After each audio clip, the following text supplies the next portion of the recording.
방금 드렸던 거 하시면 되겠습니다.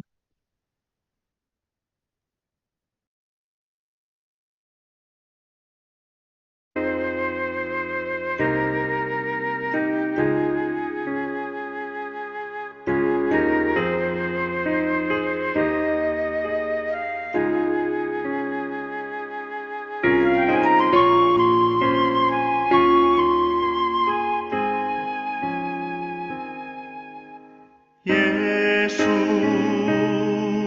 우리 왕이여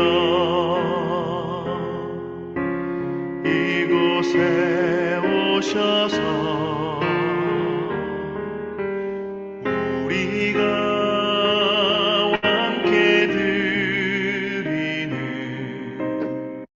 영광을 받아 주소서.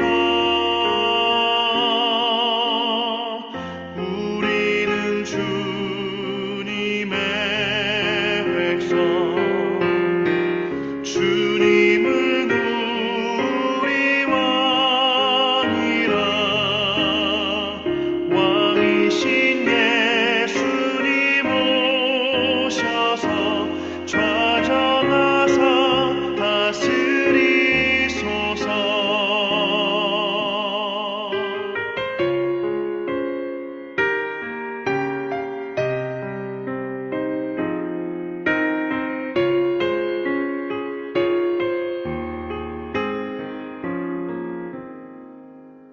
예수 우리 주시여 이곳에 오셔서 우리가 주께 드리는 찬양을 받아 주소서. 우리는 주님의 종들, 주님은 우리 주시라. 주 되신 예수님 오셔서 이 찬양을 받아 주소서.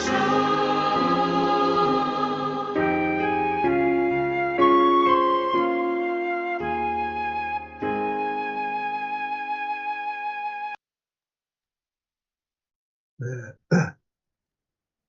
다 같이 묵상 기도하심으로 5월 27일 월요일 KWMI 새벽 기도에 드리겠습니다. 하나님은 영이시니 예배하는 자가 영과 진리로 예배할지니라. 아멘. 이 시간에는 권정자 선교사님께서 대표 기도해 주시겠습니다. 다 같이 기도 드리시겠습니다. 합력하여 선을 이루시는 참 좋으신 아버지 하나님, 용서받고 사랑받을 자격 없는 우리를 예수 그리스도께서 자기 영광을 버리시고 생명을 대가로 죽기까지 낮아지셔 대로 타락한 우리에게 새 생명 주신 것 감사합니다. 아멘. 또한 사명자로 부르시고 KWMR을 통해 이 아침에 흩어져 있는 세계 선교사들이 함께 기도하고 예배 드리게 하심에 진심으로 감사와 찬양과 영광을 올려드립니다.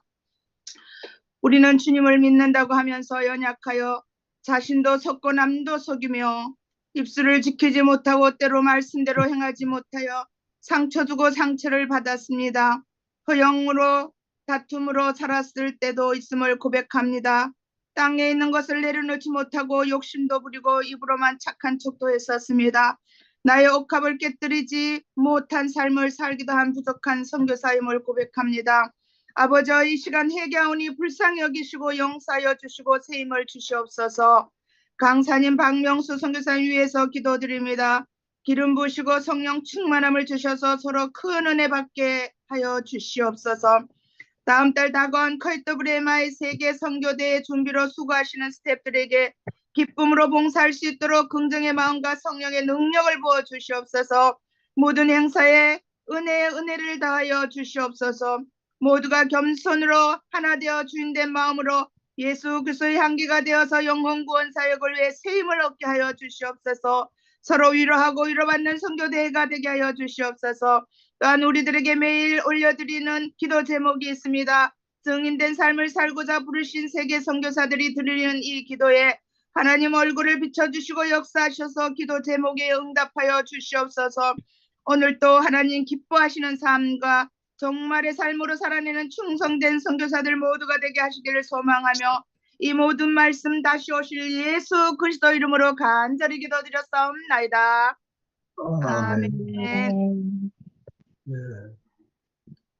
이 시간에는 성경 말씀 읽겠습니다.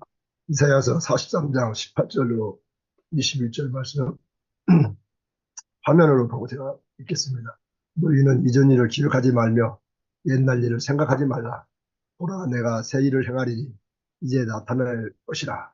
너희가 그것을 알지 못하겠느냐? 반드시 내가 광야의 길을 사막에 강을 내리니 장차 들짐승 곧 승냥이와 타조도 나를 종견할 것은 내가 광야의 물을 사막에 강들을 내어 내 백성 내가 택한 자에게 마시게 할 것입니다. 이 백성은 내가 나를 위하여 지어나니 나를 찬송하게 하려 함이니라. 아멘. 이 시간은 전지영 찬양 사역자가 찬양했습니다.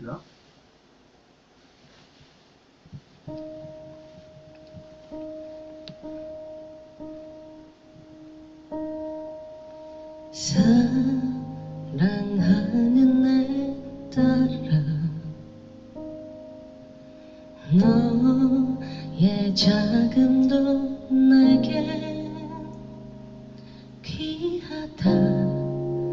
너와 함께 걸어가는 모든 시간이 내겐 힘이라. 사랑하는 아들아, 내 연약함도 내게 금이라. 너로 인해 잃어버린 나의 양들이 돌아오리라.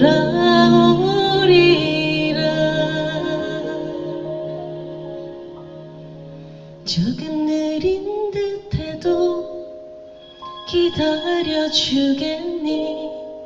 조금 더딘 듯해도 믿어줄 수 있니? 내가 가는 그 길 절대 헛되지 않으니 나와 함께 가자. 앞이 보이지 않아도 나가주겠니? 이해되지 않아도 살아내주겠니?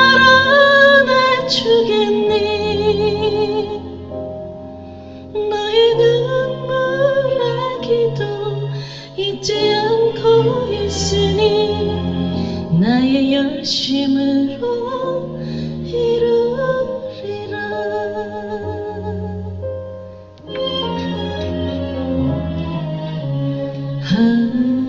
하나뿐인 사랑아, 내게 부탁이 있다. 길 잃어 지친 영혼 돌아보라.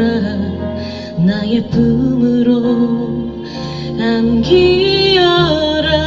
조금 느린 듯해도 기다려주겠니? 조금 더딘 듯해도 믿어줄 수 있니? 내가 가는 그 길 절대 헛되지 않으니 나와 함께 가자. 앞이 보이지 않아도 나가주겠니? 이해되지 않아도 살아내주겠니?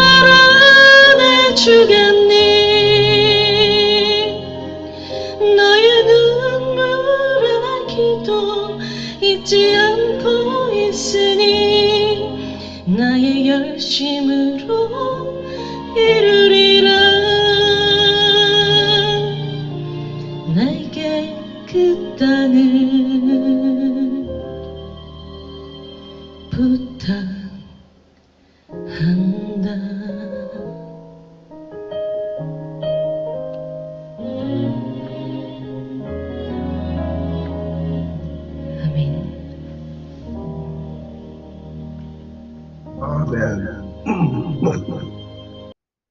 이 시간에는 수리아 한인교회 협동 목사님이시고 하늘샘 아카데미 원장이신 박명수 선교사님께서 말씀을 선포할 때 많은 은혜 받으시기 바랍니다.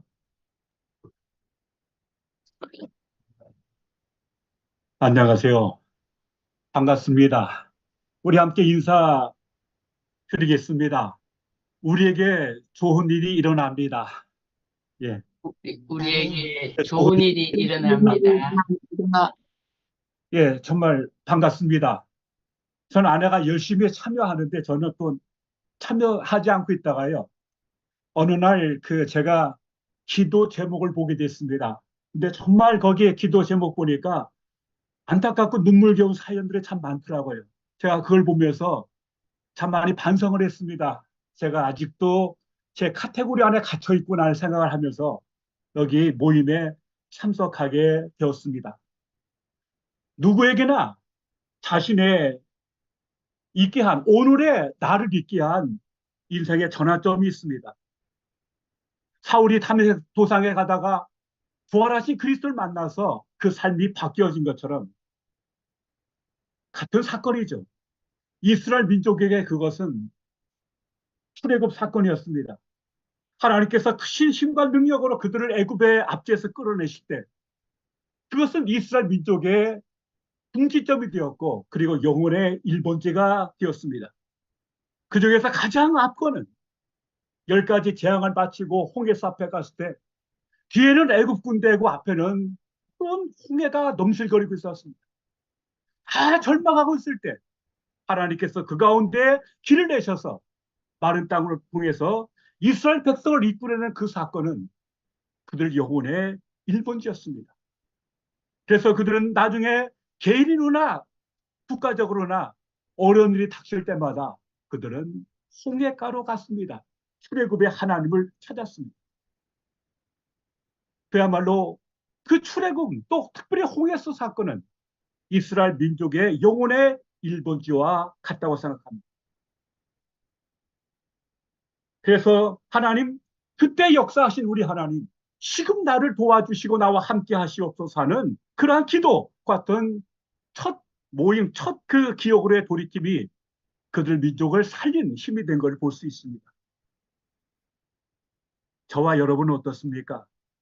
오늘 여러분을 있게 하신 다메섹 혹은 홍해 영혼의 1번지는 어디입니까? 오늘 저는 제 얘기를 조금 나누도록 하겠습니다. 저도 참 어렵게 컸습니다. 그러나 그때는 모두가 어려웠던 시절이기 때문에 다 그렇게 사는 줄 알았습니다. 근데 제가 어린 가슴에 처음 가난을 느낀 작은 사건이 있었습니다. 초등학교 5학년 때입니다. 저는 충청북도 보은이 고향입니다. 동강초등학교 5학년이었는데 그때 수학여행이 있었어요. 한 번도 보은을 떠나본 적 있는 보은 촌놈한테 수학여행은요. 사건이고 가슴 설레는 정말 놀라운 일이었습니다. 다 그날을 기다리고 있었어요. 소풍 당일날입니다. 운동장 한켠에 대형 버스 2대가 출발을 기다리고 있고 모든 친구들 다 와서 종동거리면서 떠날 시간만을 기다리고 있었습니다. 저는 그때 반장이었어요. 그래서 학교 가서 출석 하나하나 체크하고 선생님도 와서 친구들이 다 우리 함께 수학여행 가는 데 돕게 됐습니다. 시간이 돼서 버스는 떠났습니다. 그런데 그 텅 빈 운동장에 한 아이만 남았습니다. 혼자 터덜터덜 대면서 집으로 가는 그 한 아이, 그게 바로 저였습니다. 부모님께서 수학여행을 보내지 않으셨어요. 그때 아마 어린 제 마음속에 비가 내리고 있었을 것입니다. 사실 그거는 아무것도 아니었습니다. 문제는 중학교 입학시험이었습니다. 저는 1970년도 전국 유시험 마지막 케이스였습니다. 그래서 저는 공부를 좀 하는 걸 좋아했거든요. 그런데 아버지께서 저를 중학교 보내지 못하겠다는 겁니다. 그 당시 아버지는 보은읍으로 가는 식량로가에 작은 농방을 만들어 놓고 뭐 책상이나 밥상이나 찬장 같은 걸 만들어다가 보은읍에 가서 팔고 그 같은 가난한 시골 목수였습니다. 근데 나는 너를 중학교 보낼 능력이 안 되니까 나는 보낼 수 없으니 너는 내 밑에서 목수 기술이나 배우라는 것이 아버지의 청이었습니다. 결국 담임 선생님께서 오셔서 두 분 간에 그 진학 상담이 됐어요. 선생님은 보내야 한다. 아버지 못 보낸다. 능력이 안 된다. 두 분이 이렇게 실랑이를 하시다가 결론을 봤어요. 타협을 봤어요. 그러면 시험 보는 거니까 시험은 보게 하자. 시험 봐서 성적 좋으면 가는 거고 안 되면 못 간다. 그래서 타협을 봤어요. 근데 보건중학교 시험을 쳤거든요. 근데 참 희한하게 제가 바른 생활에서 딱 하나 틀리고 제가 수석 입학을 하게 됐어요. 그러니까 억지로다가 이제 중학교 1학년 길이 열린 겁니다. 솔직히 그때 뭐 입학금이 몇 푼이나 되겠습니까? 얼마 안 됐을 건데도 불구하고 아마 아버지는 그런 어떤 능력이나 의욕이 부족했던 것 같아요. 그래서 억지로 중학교 1학년, 딱 1학년만 학비를 면제받았어요. 그런데 그해 11월 첫눈 내리던 날에 저희 아버지는 유암으로 세상을 뜨셨습니다. 그리고 중2가 되고 저는 그 당시 석간신문이었어요. 지금의 중앙일보가. 그러니까 중앙일보 석간신문을 이제 학과 끝나고 나서 신문 배달을 하면서 학비를 벌었고요. 적은 기간이마다 제 친구 집에서 기거하면서 친구 과외를 도우면서 1년을 보냈습니다. 그리고 중학교 3학년이 돼갖고는 제가 보건중학교 22회인데 학생회장이 돼갖고 또 1년 학비를 면제받았습니다. 어떻게 보면 참 어거지로다가 중학 3년을 보낸 것 같아요. 근데 진짜 문제는 중3이었습니다. 제가 아무리 뚫어봐도요, 아무리 살펴봐도 아버지가 살아계실 때도 중학교 가니 못 가니 했는데 어딜 살펴봐도 제가 고등학교 갈 길이 보이지 않았습니다. 당시는 뭐 시골에서 정보도 없었고 그 당시 장학제도 없었기 때문에 제 작은 생각과는 어디를 찔러봐도 제가 고등학교 갈 길이 보이지 않았습니다. 그래서 똑똑한 저는 좌절하고 절망했습니다. 그런데 무식한 어머니, 옛날 소학교 근처도 못 가셔서 난 놓고 기억도 모르는 저희 어머니는 하나님께 기도했습니다. 사실 저희는 신앙생활이 저희 아버지가 유암으로 고생하실 때 뭐 병원 갈 꿈도 못 꾸던 시절 아닙니까? 그러니까 저희 어머니 친구가 어머니한테 명수 엄마 교회 가봐. 교회 가면 병 고칠 수 있어 하는 말씀 듣고 사실 지푸라기 잡는 심정보다 교회에 온 것이 어머니와 저희 교회 생활의 신앙생활의 시작입니다. 그런데 어머니는 교회를 직접 새벽기도 가지 못하시고 교회를 향한 쪽으로다가 무릎을 꿇고 앉으셔서 늘 기도하는 겁니다. 저희는 유로 형님이 계시고 누님이 계시고 얘가 막내였는데요. 형님 기도하시고 누님 기도하시고 마지막 제 기도입니다. 가방끈이 아예 없으신 어머니는 기도가 참 짧고 단순해요. 아버지, 명수를 가르쳐 주세요. 아버지, 나는 가르칠 힘이 없어요. 아버지가 도와주세요. 아버지가 길 열어주세요. 아버지가 써주세요. 이 5마디를 계속 반복하는 것이 제 어머니의 기도였습니다. 때로는 제가 잠결에 어머니의 기도에 잠이 깰 때가 있었습니다. 그런 생각이 들죠. 아이고 놓치네. 저런다고 뭐 길이 열리냐. 저런다고 뭐가 되냐 하면서 때로는 그런 생각도 가지고 있을 거예요. 어릴 때는 그 눈물에 마음이 울컥해져 갖고 제가 양볼로 다 뜨거운 눈물을 흘린 적이 한두 번이 아닙니다. 그런데 하나님께서는 이 똑똑한 아들의 좌절과 절망보다는요, 무식한 어머니의 기도에 응답해 주셨습니다. 제가 졸업하던 1973년도에 고 박정희 대통령께서 당신 고향인 경상북도 구미시 공단동에 금호공업 부족한 모습이 드러날까 봐 얼마나 떨렸는지 몰라요. 근데 어느 순간 회개가 터졌어요. 회개가 터지는데 눈물 콧물 흘리면서 지난 모든 것을 하나님께 회개하고 고백하는 시간을 갖겠을 때 그 시간이 얼마가 지났는지 모르겠습니다. 한참 눈물 콧물 흘면서 회개하고 그러는데 마음속에 그 하나님의 그 평강이 흘러나오는데 말입니다.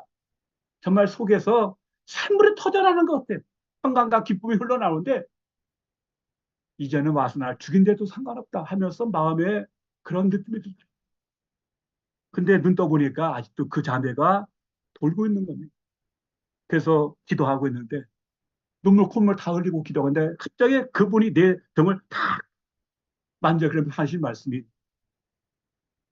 많은 젊은이들이 나를 떠나고 있는데 너는 내게로 돌아오는 거야. 예수님이 네가 기도하는 거 응답해 주셨대. 강하고 담대하라. 강하고 담대하라. 그 말씀하시고 떠나가더라. 그리고 이제 조금 지나서 그 자매의 시간이 끝났어요. 그리고 다른 이강산 목사님의 제자분이 나타나시는데 그분은 강대상으로 모든 교인들을 한 명씩 올라오라고 하더라고요. 근데 그분의 은사는 뭐냐면 딱 오면은 머리에 손 얹고서 뭐 창세기 몇 장 몇 장 하면서 성경 말씀을 하나씩 이렇게 전해주는 게 그분의 또 은사였어요. 쭉 밀려서 올라갔거든, 저도요. 강대상 앞에 섰는데 그분이 제 머리를 탁 얹더니 뭐라고 하면서 60장 얘기를 하더라고요. 근데 그 당시에 못 들었어요, 뭔지. 막 밀리고 정신없이 하다 보니까 정확히 앞부분을 못 듣고 뒷부분 60장만 들었거든요. 뭐지? 하고 와서 성경 보니까, 아, 60장은 성경에 시편하고 이사야밖에 없어요. 그래서 시편 60편 보래 지금도 잘 몰라요. 시편 60편에 뭐가 있는지. 읽었는데 전혀 마음속에 와닿는 게 없어요. 감흥이 없어요. 그래서 이사야 60장을 폈습니다. 일어나라, 빛을 발하라 하는 그 말씀을 읽자마자 위로부터 성령의 불이 임하는데요. 뜨겁게 임해갖고 저는 그때 처음 성령의 불이 이런 거구나 하면서 느끼면서 평생 저 이사야 60절 제 마음속에 제 인생 구절로 삼고서 오늘까지 살아가고 있습니다. 이 두 사건이 계기가 돼서 저는 신학을 공부하게 됐고 그래서 또 신학생으로 하는 삶이 열리게 됐습니다. 1981년 12월 18일 금요일입니다. 저는 그 당시 신학교 3학년 학생으로서 충청남도 천원군 목청면에 있는 석천교회라는 데를 첫 부인으로 찾아가게 됐습니다. 그 교회는 너무너무 가난하기 때문에 총각도 버티지 못한다고 하는데 전 첫 아들 100일을 간 넘긴 아들을 데리고 아내와 함께 온 천지의 눈이 하얀 마치 의사 닥터 집하고 한장난 같던 눈길을 헤치고 그 교회에 가게 됐습니다. 가서 종을 치니까 80 넘으신 여자 권사님 한 분하고 60 넘으신 집사님 한 분이 종소리 듣고 오시더라고요. 근데 그분들도 우리가 온다 하니까 안 믿었어요. 예? 근데 결국 저희가 그 교회에 부임하게 됐거든요. 근데 81년 12월 18일인데 제가 그 해에 세 번째 목회자입니다. 그만큼 견디지 못하는 것이에요. 근데 저희는 하나님 은혜로 81년 12월 18일 세 번째 간 목회자인데 그곳에 만 3년 이상을 지내면서 교인이 20여 명으로 부흥되는 걸 보면서 이제 거기 있었습니다. 저희는 항상 뭐 세상말로 백도 돈도 없고 아무 줄도 없는 삶이기 때문에 교회를 옮길 때마다 하나님께 40일 작정 기도를 합니다. 하나님 이제 다른 임주로 저를 보내주십시오 하고 그 기도를 하면요. 하나님께서 희한하게 딱 한 군데서만 연락이 와요. 그럼 묻지도 않고 따지지도 않고 무조건 걸로 가서 이제 사역을 하게 됐습니다. 감사하게도 가는 데마다 하나님께서 부흥을 주셨고 그리고 그때가 제일 좋았다는 말씀을 듣게 됐었습니다. 대전의 모교회 부목사로 일했을 때입니다. 당시 4학년이던 제 큰아이가 제 거리가 온몸에 시뻘겋게 반점이 일어나는 자반증이라는 병에 걸렸어요. 온몸이 그냥 전부 시뻘겋게 반점이라 너무 놀라갖고 아이를 데리고 을지병으로 달려갔습니다. 근데 병명은 자반증이에요. 그런 희한하게도 모세 혈관이 열리면서 피가 새어나오는 그러한 병인데요. 당시만 하더라도 병명은 있으나 병의 원인은 몰라. 그러니까 당연히 치료가 안 되는 것이죠. 얘는 뭣도 못 먹고 아무것도 못 먹고 링게로 꽂아갖고 그냥 지내고 있는 겁니다. 하루 수요일 저녁 때 청장님부 전체를 데리고 병원에 갔습니다. 또 병원에 계신 분들 양해를 구하고 그 아이의 침대를 둘러서서 병실이 떠나가도록 기도했습니다. 하나님, 이 아들을 고쳐주십시오. 살려주십시오. 그리고 하나님께서 그 우리들의 기도를 들으시고 아이를 살려주셔서 그래서 퇴원했습니다. 그리고 다음에 5학년 때 다시 재발이 됐어요. 역시 그때도 아무런 원인을 찾지 못하게 돼 치료가 안 되는 상황이십니다. 그렇게 몇 날 며칠이 흘러갔어요. 환자가 퇴근하면서 역시 을지병원에 찾아갔습니다. 여지 아무것도 못 먹고 링기로만 꽂고 있는 거예요. 제가 아이를 휠체어에 태워갖고 가장 사람이 없는 어두운 어느 병실 앞에 그 애를 데려놓고 제가 기도했습니다. 마치 사도행전 3장에 나오는 베드로처럼 나사를 예수 이름으로 명하노니 일어나라 하면서 아이를 잡아 당겼어요. 아이가 팍 일어나려고 막 몸부림을 치다가 결국 눈물이 흘려 털썩 주저앉더라고요. 아버지 아프다고 못 일어나겠다고. 참 너무나 안타깝고 답답했지만 다시 아이를 붙들고 기도하면서 아이를 병실에 데려주고 저는 집으로 퇴원하게 됐습니다. 아내는 병원에 있었고요. 여러분 다음 날 어떤 일이 일어난지 아십니까? 아무것도 먹지 못하던 애가 치킨을 사달라고 하더니 그날로 걷고 뛰고 찬양한 줄로 믿습니다. 참 이렇게 하나님께서 기가 막힌 은혜 가운데 이끌어 오셨는데요. 그러나 한참 잘 나가다가 엄청난 사건에 부딪히게 됩니다. 제 나이 40에 담임 목회길이 열렸습니다. 경기도 모 농촌교회 제가 담임 목사로 부임해 갔어요. 저는 항상 그랬습니다. 내 목회는 40부터다. 근데 딱 40 되는 해에 담임 목회길이 열렸어요. 참 열심히 했습니다. 열정 갖고 뛰었어요. 제가 12월 말 때 크리스마스 갓 넘어선가 그때 즈음에 갔는데 때 보니까 중학생 포함해서 전체 교인 예배 인원이 102명이었어요. 열심히 목회하고 뛰어가고 15개월이 지났을 때 136명으로까지 교회가 부흥되더라고요. 여러분 아시겠지만 시골 교회는 별로 인구 변화가 없지 않습니까? 그래서 어느 누가 밖에 나가거나 꼭 초상에 나가거나 그러면 골이 생기고요. 누가 이사 오거나 결혼에 들어오면은 플러스 1명이 되는 참 별로 유동이 없는 그 농촌 아닙니까? 근데 참 놀랍게 부흥이 됐어요. 근데 문제는 뭐냐? 그 역사가 오래된 농촌교회인데 일부 평신도 지도자들이 마음에 참 차지 않았어요. 마치 교회가 본국 같은 교회였거든요. 변화도 없고 뭔가 참 교회가 바뀌고 변화돼야 하는다는 아쉬움이 늘 있어갖고 저는 교회를 좀 변화시키자고 제안하고 일을 하게 됐어요. 저는 20일 동안 금식 기도를 하면서 정말 하나님 교회를 변화시키고 새롭게 경신되게 해달라고 했는데 그게 이상하게 변질됐어요. 이렇게 되다 보니까 변화를 시도하는 젊은 목사와 변화를 거부하는 장로사의 갈등으로 바뀌고 이게 파워게임으로 가더라고요. 그러니 제가 견디겠습니까? 나중에 알고 보니까 거기에 뭐 인근 교회 뭐 여러 가지 정치적인 것도 있었고 또 교회에서 인사구역회를 했는데 제가 부결됐고 이임 떠나는 것에서 부결됐는데도 불구하고 나중에 또다시 회의가 속게돼 갖고 제가 결국 눈물을 머금고 교회를 떠나게 됐습니다. 저는 그때 참 많이 좌절하고 또 절망하고 분노했습니다. 10원 한 번 내가 단 남의 돈 쓴 적 없고 교회 돈 쓴 적이 없고 누구 하나 여집사 손목 잡아본 것도 없고 열심히 했는데 이게 뭐냐 이게 정말 목회냐 해갖고 전 그 당시 아마 중년의 위기라 맞물리면서 솔직히 그 당시에 교회에 환멸을 느꼈습니다. 이게 목회냐.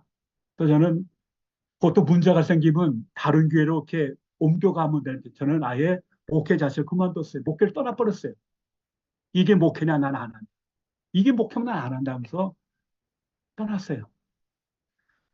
사실 기도가 필요한 시간인데 기도보다는 오기와 자존심으로다가 제가 일을 저지른 것. 그때가 제 인생의 바벨론 시기입니다. 참, 근데 그 바벨론 시기가 깊고 깊은 수렁에 제가 빠지게 되는 인생의 정말 위기였죠.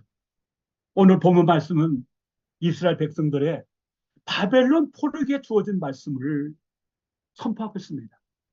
너는 이전 일을 기억하지 말며 옛적 일을 기억하지 말라. 왜 그럽니까? 여기서 이전 일은 뭐냐면 사실은 출애굽기 사건을 말합니다. 옛날 큰 구원의 사건을 의미합니다. 근데 왜 이전 일을 기억하지 말고 옛적 일을 생각하지 말라고? 성경 곳곳에는 그 옛날 일을 기억하라고 무수히 반복되고 있거든요. 근데 왜 그런 말을 합니까? 과거에 베푸신 은혜가 크지만은 이후에 크신 그 구원의 사건이 더 크기 때문에 그것과 비교할 수 없기 때문에 더 위대한 구원의 사건을 너희가 기대하라는 그런 의미에서 주어진 말씀을 본문 말씀이거든요. 내가 새 일을 행할 것이다. 하나님이 그걸 통해서 광야의 길을 내고 사막의 강을 내서 내 백성으로 맛있고 먹고 마시게 함을 통해서 하나님은 그 일을 통해서 찬송을 받으시기 위함이라고 말씀을 하고 있습니다. 정말 하나님께서는 우리에게 세기를 허락하시고 우리 인생의 바벨론, 우리의 허물과 우리의 실수와 우리의 어떤 잘못된 모든 것 때문에 우리가 스스로 갇히게 된 바벨론으로부터 우리를 건져주시기를 원하십니다. 근데 어떻게 하십니까? 그러면 하나님께서는 새롭게 역사해 주셨습니다. 이스라엘을 고레스를 통해서 바벨론에서 건져주셨고 해방의 길 열어주셨거든요. 그러나 그 사건 먼저 있는 게 무엇입니까? 그것은 환경의 변화와 어떤 상황 가운데 역사하는 그것도 있지만은 우리의 속사람, 우리의 내면 세계를 먼저 만짐을 통해서 새로운 길로 인도하신다고 저는 그렇게 믿습니다. 로마서 8장 26절로 29절에 이런 말씀이 있습니다. 이와 같이 성령도 너희의 연약함을 도우시려니 우리는 마땅히 빌 바를 알지 못하나 성령이 말할 수 없는 탄식 가운데 신의 간구하십니다. 때로 어려운 일 당하고 답답한 일을 당하고 때로는 정말 기가 막힌 일을 당하고 억울한 일을 당할 때는요. 멋진 기도가 안 나오지 않습니까? 그저 아버지 하면서 탄식할 수밖에 없는 거예요. 그런 가운데 성령께서 신이 간구해 주시는데 그 기도의 목적은 뭡니까? 병이 낫고 환경이 풀리고 기적을 보고 그런 것보다도 더 깊이 타치하시는 게 있습니다. 마음을 살피시는 이가 성령의 생각을 하시나니 이는 성령이 하나님의 뜻대로 성도를 위하여 간구하십니다. 우리가 알거니와 하나님을 사랑하는 자 곧 그의 뜻대로 부르심을 입은 자들에게는 모든 것이 합력하여 선으로 이어서 말하는 선은 우리 보기에 좋은 선이 아니고요. 하나님 보시기에 좋은 선입니다. 그 선의 궁극적은 무엇입니까? 29절입니다. 하나님이 미리 아신 자들을 또한 그 마음에 그 아들의 형상을 본받게 하기 위하여 미리 정하셨으니 이는 그런 많은 형제 중에서 맏아들이 되게 하려 하심이라고 말씀하고 있습니다. 하나님의 선하심은 환경의 기적과 병이 낫고 기적을 보고 부흥을 보고 어떤 그런 것도 참 중요하지만은 우리 속에 하나님의 아들의 형상, 예수의 형상을 담게 하신다고 말씀하고 있습니다. 결국 제가 겪은 저의 인생의 바벨론은 제 스스로 미끄러져 가고 바벨론에 들어가게 된 것입니다. 정말 기도해야 될 때 기도하지 못하고 오기와 자존심으로 했고요. 참 많이 불평하고 원망하면서 하나님께 대들었고 대항했던 것 같은 시절이었습니다. 저는 그 당시에 송명희 시인이 공평하신 하나님을 노래할 때 그게 마음에 와닿지 않았어요. 금은 갖고 끼어진 뭐가 공평하냐? 저는 그런 생각 많이 하고 살았거든요. 내 부모님이 여느 부모님 같으면 아니 그 부모의 10분의 1만 돼서 내 인생은 달랐다. 내 인생은 달랐다는 생각을 참 많이 하고 살았어요. 가난과 이런저런 핸디캡 이런 것들은 저로 하여금 정말 불평하고 원망하면서 하나님께 정말 감사하지 못하는 그런 삶을 살게 됐었습니다. 그런데 하나님은 그런 속에서 저의 삶을 이끌어 주셨습니다. 깊은 수렁 속에 찾아오신 하나님. 구약 성경의 가장 주목할 만한 특징 중에 하나는 멸망과 추방과 패배의 경험으로 점철된 그 포로기가, 그 바벨론이 절망이 아닌 희망으로 만들어냈다는 것입니다. 그래서 예레미야 29장 11절에 있는 것처럼 너희를 향한 내 생각은 내가 하나니 재앙이 아니라 평안이요 너희 장래에 소망을 주려 하는 것이라는 말씀은 동일한 맥락으로 와 닿는다고 믿습니다. 인생의 광야, 스스로 기어들어간 바벨론의 그 포르기에서 제게 들려오는 하나님의 마음, 노크 소리가 있었습니다. 분노가 가고 폭풍이 치고 정말 어떤 격정과 그런 시를 다 지나고 나서 저 깊은 곳에서 새며 나오는 조용한 목소리는 제가 교만했다는 것입니다. 또 교만했습니다. 조금 나았다고, 조금 괜찮은 커리어로 갔다고, 뭐가 된 것처럼 시골에 계신 장로님들을 무시한 것도 있고요. 그분들의 말씀을 듣지 않았고요. 내가 옳다는 이상을 가지고 밀어붙이면서 과연 제가 하나님의 마음을 갖고 했냐 하면은 그 앞에 결코 예스 할 수 없고 아멘 할 수 없던 저 깊은 곳에 들어있는 저의 교만함과 그리고 원망과 불평에 대해서는 제가 인정하지 않을 수가 없었어요. 지금 생각해 보면은 얼마나 그분들께 제가 죄송한지 몰라요. 좀 더 제가 성숙했고, 제가 좀 더 기다렸고, 제가 좀 더 20일을 금식 기도를 하면서 그걸 밀어붙였지만, 과연 그 기도의 중심과 그 기도의 마음이 과연 주님의 마음이었을까? 하나님의 마음이었을까 하는 질문 앞에서는 제가 아무리 생각해도, 아무리 제가 생각해봐도 결코 아멘 할 수 없었습니다. 그래서 제 영혼의 깊은 곳에서 들려오는 하나님의 음성 앞에 저는 무릎을 꿇을 수밖에 없었고, 그래서 서서히 그 깊은 수렁에서 나오며 또 제 인생에 하나님이 하시는 새 역사를 경험할 수 있었습니다. 우리 사랑하는 동국자 여러분, 광야를 히브리어로 미드바라고 한다고 하죠. 근데 다바르는 하나님의 말씀 의미합니다. 어근이 같죠. 결국 무슨 말씀입니까? 바벨론은 뭡니까? 광야는 뭡니까? 동서남북이 막힌 풍경을 말합니다. 그 대부분 뭐냐? 하나님이 가져다 주신 게 아니고 이스라엘의 교만과 이스라엘의 죄가 그들 스스로를 성물이 무너지고 나라가 망하고 바벨론을 끌려가는 고통의 고난의 길을 스스로 자처한 것입니다. 그래서 다 굴비역에 끌려서 그 나라로 갈 수밖에 없었습니다. 오늘 저 인생도 마찬가지입니다. 하나님이 저를 바벨론으로 밀어넣은 것이 아니고 저의 교만함과 그리고 감사하지 못함과 그리고 하나님 앞에 정말 찬양하지 못하고 또 조금 뭐가 좀 되면 그게 제가 한 것처럼 제가 혼자 영광 독차지하고 그랬던 저의 오만함과 교만 저로 하여금 바벨론으로 가겠습니다.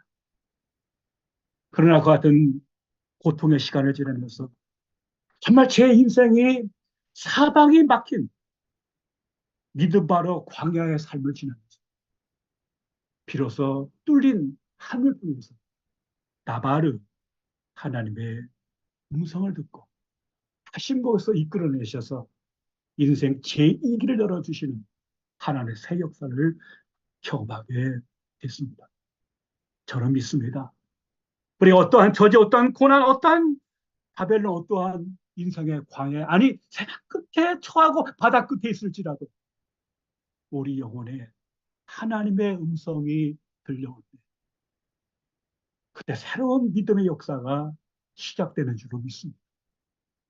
제가 이제까지 경험한 하나님은 두 가지. 첫째는 저의 길을 이끌어 주시는 하나님입니다.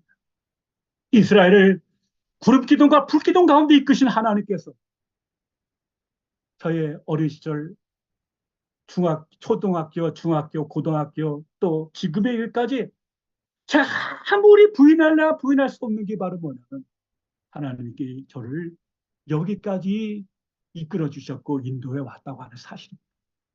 두 번째, 하나님은 저를 오래 기다려 주시는 하나님이십니다.